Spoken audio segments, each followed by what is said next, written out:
My kryptonite, it's nothing so simple and so obvious. I think my kryptonite would have to be how much, how close I hold my loved ones to my heart. They are the chink in my armor, essentially. My loved ones could do the most damage to me very easily, and I'm super protective over them. And so, if anything were to happen to them, it would crush me. The modern Superman, he's very found in the comic books. He's very obvious in the comic books, but because we've only sort of had live action stuff, and he's basically he's an alien. He's an alien who's been living amongst us. He's an alien with a an alien body, and this sort of unbreakable body and these incredible powers, but a very human soul and a very human mind. And it's that sort of, it's almost like a wonderful bridge between these godlike beings and humanity. It's the same throughout all mythological heroes we've had.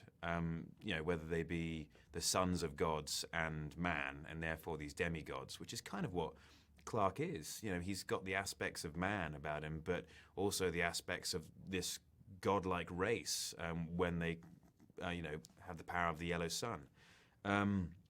So yeah, that's what he is. The physical stuff was vitally important to me. I think to help in that belief of invulnerability, you have to look a certain way. It's always been prevalent in the comic books, and it was very important to me to represent that correctly. And it took an awful lot of hard work and a very, very long time. Is there too far you can go? Yes, there is, because when you start to look, if I were to put on so much muscle that it didn't look natural on my body, it looked like my frame was overwhelmed by muscle, then you stop looking powerful and efficient, and you start looking like you've got some kind of problem.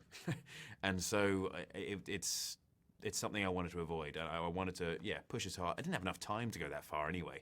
I mean, I had 11 months to put on the right kind of mass, and that just took an awfully long time. And given maybe 2-3 years, I could probably go too far. But there's no fear of that. As far as my research went, I went straight to the comic books, and I deliberately didn't touch on the live action stuff previous and other TV shows or movies, because in my humble opinion, that's the interpretation of the source material by other actors and directors. And I didn't want that to muddy and affect my interpretation. I wanted my interpretation to be as pure and straight line to the source material, which are the comic books, as possible. Straight away, yes, there wasn't a single doubt in my mind. It's one of those things where, it's such a wonderful story to tell, and you're working with the likes of David Goyer, Zack Snyder, Christopher Nolan, Warner Brothers Studio. This is before the rest of the cast came on, that you say yes immediately when the opportunity arises. I wouldn't say there was any one over another. I mean, they all had aspects which I really enjoyed. There was up on a mountaintop in Vancouver, which was amazing, but I also love being in Plano as well, because I really do like hot weather, and it was 110 degrees there, and so admittedly slightly uncomfortable in the suit, but I still enjoy the hot weather. They weren't so strict as to not let me have any kind of junk throughout shooting. I think I would have lost my mind completely.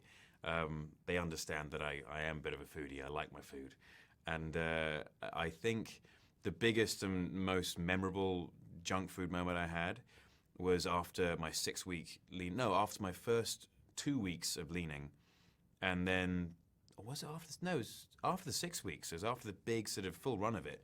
And Zach and Debbie ordered me an apple pie from this wonderful company, full tub of ice cream, and a large pizza, and I just crushed it all, and then fell into a very deep food coma.